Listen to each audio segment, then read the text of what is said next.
শ্ৰদ্ধাৰ শিক্ষাগুৰুসকল আন এটা অতি গুৰুত্বপূৰ্ণ ভিডিঅ' লৈ আপোনালোকৰ মাজলৈ আহিলোঁ। আজি মই অতি সহজে আনুমানিক মানচিত্ৰ কেনেদৰে আমি প্ৰস্তুত কৰিব পাৰিম এই বিষয়ে আলোচনা কৰিম। ইয়াৰ লগতে আমি মানচিত্ৰ প্ৰস্তুতকৰণৰ সময় কিমান পাম এইটো আলোচনা কৰিম আৰু মানচিত্ৰ প্ৰস্তুতকৰণৰ কি পদক্ষেপ আমি গ্ৰহণ কৰিব লাগিব, কি পদক্ষেপ গ্ৰহণ কৰিলে আমি এটা সঠিক আনুমানিক মানচিত্ৰ প্ৰস্তুত কৰিব পাৰিম এই বিষয়ে আলোচনা কৰিম আৰু সহজ পদক্ষেপত কি ষ্টেপ আমি ফলো কৰিলে আমি এনেকুৱা ধৰণৰ ধুনীয়া এখন মানচিত্ৰ আনুমানিক মানচিত্ৰ প্ৰস্তুত কৰিব পাৰিম এই বিষয়ে আলোচনা কৰিম। আপোনালোকে ভিডিঅ'টো স্কিপ নকৰাকৈ শেষলৈকে চাই থাকিব। আহক আমি ভিডিঅ'টো আৰম্ভ কৰোঁ।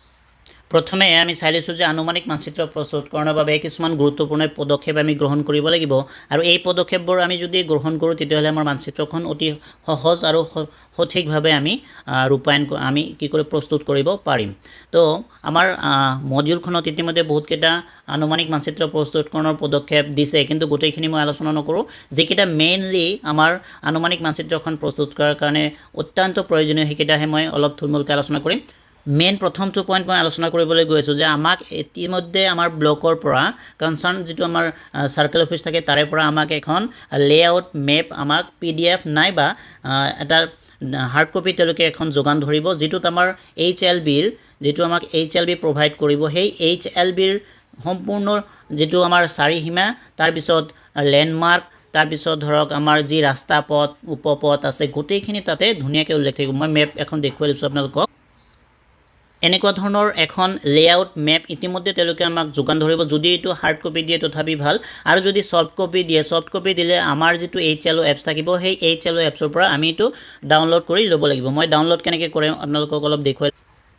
এই লেআউট মেপটো ডাউনলোড কৰাৰ কাৰণে প্ৰথমে আমাৰ HLO এপছটো আমি খুলিব লাগিব। খোলাৰ পিছত আমাৰ এই 3 লাইন আপোনালোকে দেখা পাইছে, এই 3 লাইনত আমি ক্লিক কৰিব লাগিব। ক্লিক কৰাৰ পিছত এনেকুৱা ধৰণৰ এখন উইণ্ডোজ খোল খাব। ইয়াতে আপোনালোকে তলত যদি লক্ষ্য কৰে দেখা পাব যে HLB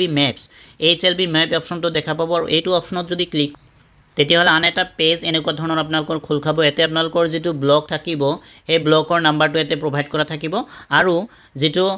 আমি যদি এই মেপটো চাব বিচাৰোঁ তেতিয়াহ'লে এইটোত ক্লিক কৰিলে আমি প্ৰিভিউটো দেখিব পাৰিম, আৰু এইটোত ক্লিক কৰিলে আমি আমাৰ মেপটো ডাউনলোড কৰি ল'ব পাৰিম। আমি যেতিয়া মেপটো ডাউনলোড কৰি লোৱাৰ পিছত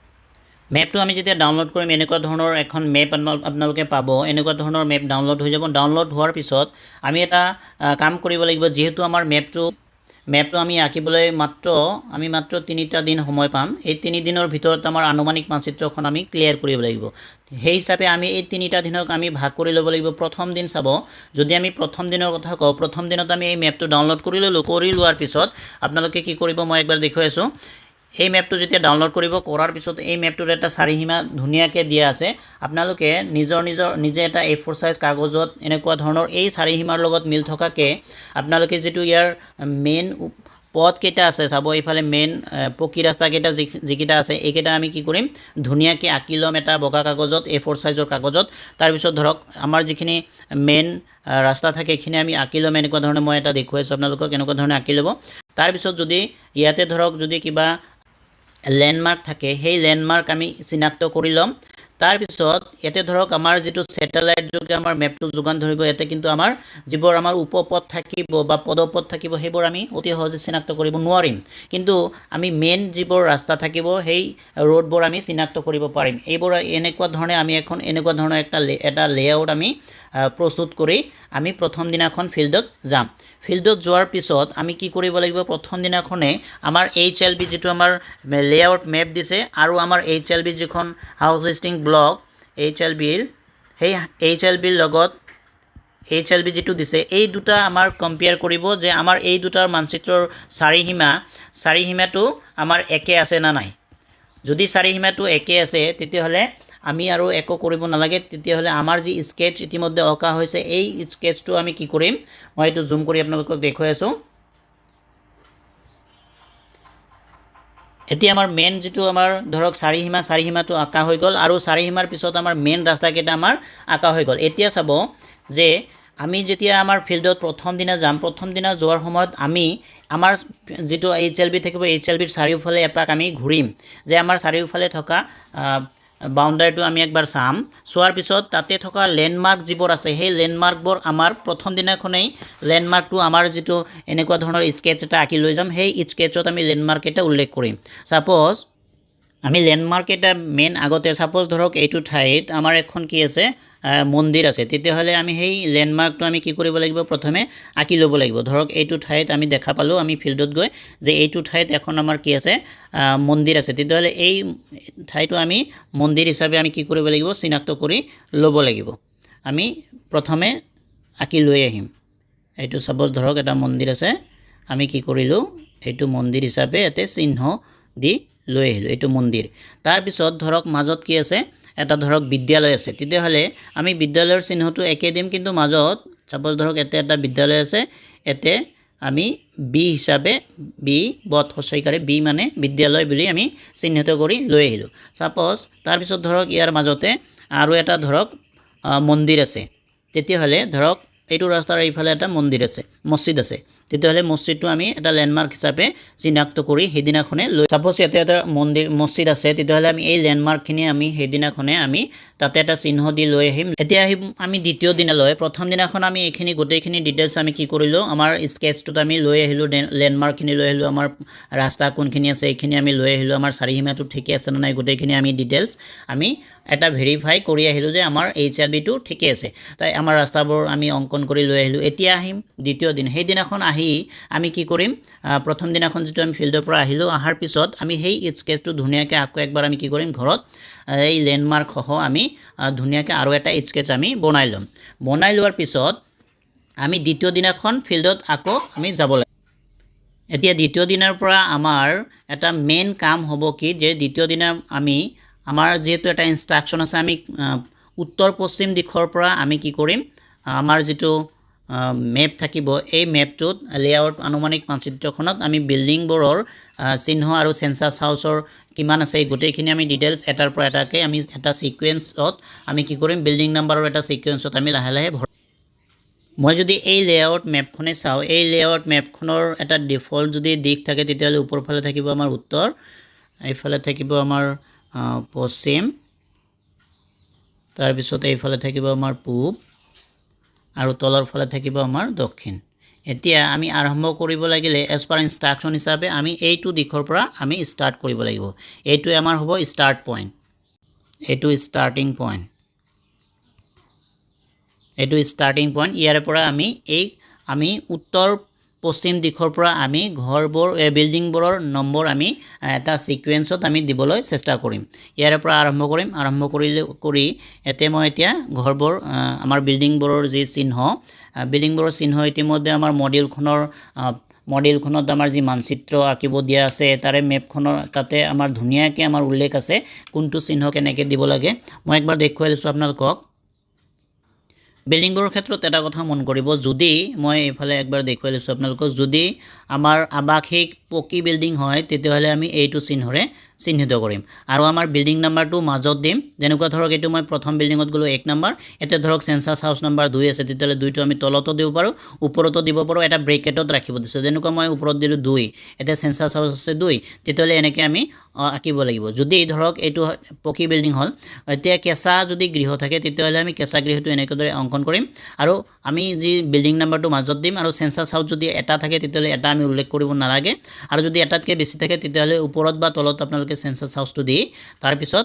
এটা ব্ৰেকেটত ৰাখিব এনেকৈ আমি কি কৰিম আগবাঢ়ি গৈ থাকিম আৰু এটা চাব চিহ্ন যদি পকি বিল্ডিং হয় কিন্তু মানুহ তাতে নাই তেতিয়ালে আমি এই চিহ্নৰে চিহ্নিত কৰিম আকৌ কেঁচা বিল্ডিং হয় কেঁচা কিন্তু ইয়াতেও মানুহ নাই তেতিয়ালে এইটো আমি এনেদৰে চিহ্নিত কৰিম এইটো হল আমাৰ পকি আৰু কেঁচা বিল্ডিংৰ চিহ্নৰ এটা আমাৰ সিম্বল দিয়ে দিছে এই সিম্বলবোৰ আমি দিব লাগিব এই চিহ্নবোৰৰ হিচাপতে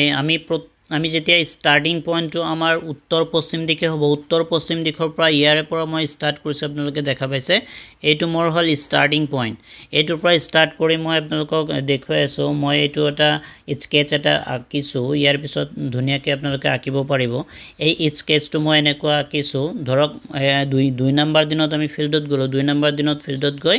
আমি আধাখিনি বিল্ডিং চিনাক্ত কৰিব পাৰিলো কোনটো বিল্ডিংত কিমান সেন্সাস হাউস আছে বিল্ডিংৰ মানুহৰ প্ৰিমাইছৰ ভিতৰত গৈ হে আমি সেন্সাস হাউসবোৰ চিনাক্ত কৰিব পাৰিম তো এনেকুৱা ধৰণে চিনাক্ত কৰি মই এইফালে চাব 1 নম্বৰ বিল্ডিং দিছোঁ 1 নম্বৰ তাৰপিছত কাৰ চিনেৰে দেখুৱাইছোঁ কোনফালে মই গৈছোঁ তাৰপিছত 5 নম্বৰৰ পৰা মই 6 নম্বৰ আহিছোঁ এনেকৈ কাৰ চিনেৰে মই দেখুৱাই দিছোঁ এনেকৈ মই সাপোজ 6 নম্বৰ 7 8 নম্বৰ সেন্সাস হাউস 8 নম্বৰ বিল্ডিংত দুটা সেন্সাস হাউস আছে মই তলত ব্ৰেকেটত দেখুৱাই দিছোঁ এনেদৰে 9 নম্বৰৰ পৰা আকৌ মই এইফালে 10 নম্বৰ লৈ আহিছোঁ মই কাৰ চিনেৰে দেখুৱাইছোঁ আকৌ 11 12 তাৰপিছত 13 নম্বৰ সেন্সাস হাউস 13 নম্বৰ বিল্ডিংত চাৰিটা সেন্সাস হাউস আছে এটো মই দেখুৱাই দিছোঁ তলত ব্ৰেকেটেৰে তাৰপিছত গলো মই একেবাৰে কাৰ চিনেৰে দেখুৱাই দিছোঁ চাব এইফালে মন্দিৰ এটা আছিল তাতে গৈছো মই 14 তাৰ পিছত 15 16 17 নম্বৰ বিল্ডিংত সেন্সাস হাউস তিনিটা আছে মই দেখুৱাই দিছো আপোনালোকে যেহেতু স্কেটখন বনাব যেতিয়া স্কেচ বনাব বনোৱাৰ সময়ত আপোনালোকে নহলে ওপৰত নহলে তলত যিকোনো এটা ঠাইত এটা আপোনালোকে যেটো সেন্সাস হাউস পায় সেই সেন্সাস হাউসটো যদি এটাতকে বেছি পায় তেতিয়ালে ব্ৰেকেটত দি দিব তাৰ পিছত 17 18 এনেকৈ গৈ মই চাব যিফালে মই গৈছো মোৰ সেন্সাস নম্বৰ মোৰ বিল্ডিং নম্বৰটো ঠিক তেনেদৰে গৈছে আৰু মই কাৰ চিনেৰে দেখুৱাই দিছো এতিয়া মই আহি চাব একেবাৰে মোৰ হেক কৰাৰ ফিনিশিং লাইনটো মোৰ কিমি আছিল এজ পাৰ ইনস্ট্ৰাকশন মতে যে আমি দক্ষিণ পূবত হেক কৰিব লাগে মই আহি চাব এইফালে 70 71 72 73 74 75 76 77 78 তাৰ পিছত আহিলে মই এইটোত ৰাস্তাৰ ইফালে থকা ঘৰবোৰত এতিয়া মই কাৰ চিনেৰে দেখুৱাই দিছোঁ 80 নম্বৰ বিল্ডিংত দুটা সেন্সাস হাউস আছে মই দেখুৱাই দিছোঁ তাৰ পিছত 81 82 83 84 85 86 87 88 89 তো দুটা সেন্সাস হাউস আছে মই দেখুৱাই দিছোঁ আৰু এইটোৱে মোৰ হৈছে ফিনিশিং লাইন এইটো মোৰ ফিনিশিং লাইন আন এটা কাম কৰিব আপোনালোকে আমি যেতিয়া আমাৰ নিজৰ এইচএলবিৰ বাউন্ডাৰীখন আঁকিম নিজৰ এইচএলবিৰ বাউন্ডাৰীৰ লগত ইয়াতে আৰু ধৰক বেলেগ আমাৰ এইচএলবি থাকিব তো বাকি এইচএলবিৰ নম্বৰটো ইয়াতে এইফালে আৰু চাৰিওফালে যেনেকৈ বাউন্ডাৰী আছে চাৰিওফালৰ এইচএলবিটো আমি উল্লেখ কৰি দিব লাগিব যাতে আমাৰ বাউন্ডাৰীটো আমাৰ যেটো এইচএলবিৰ পূবে পশ্চিমে উত্তৰ দক্ষিণে কোনটো এইচএলবি আছে হেতু আমি গম পাব পাৰো এনেকে ধৰক তাৰ পিছত আপোনালোকে ধুনিয়াকে স্কেচ যেতিয়া বনাই লৈ আহিব বনোৱাৰ পিছত আমি মেইন ফিল্ডত যাব লাগিব আমি সাৰ্ভেটো কৰাৰ কাৰণে ইয়াৰ আগতে আমাৰ এই মেপখন কি কৰিব লাগিব আমাৰ যেটো সুপাৰভাইজাৰ থাকিব সুপাৰভাইজাৰে পৰীক্ষা নিৰীক্ষা কৰিব ঠিকই আছে না নাই তাৰ পিছত আমি এটা ফাইনাল দুটা আমি মেপ আঁকিব লাগিব যেটো আঁকি আমি ব্লকত আমাৰ যেটো কনসাৰ্ন ব্লক থাকে সাৰ্কেল অফিস থাকে তাতে আমি দুটা কপি তাতে জমা দিব লাগিব তাৰ পিছতহে আমি ফিল্ডত আমি নিজে সাৰ্ভে কৰিবলৈ যাব পাৰিম এনেকুৱা ধৰণে অতি সহজভাৱে আপোনালোকে মেপটো আঁকিব পাৰে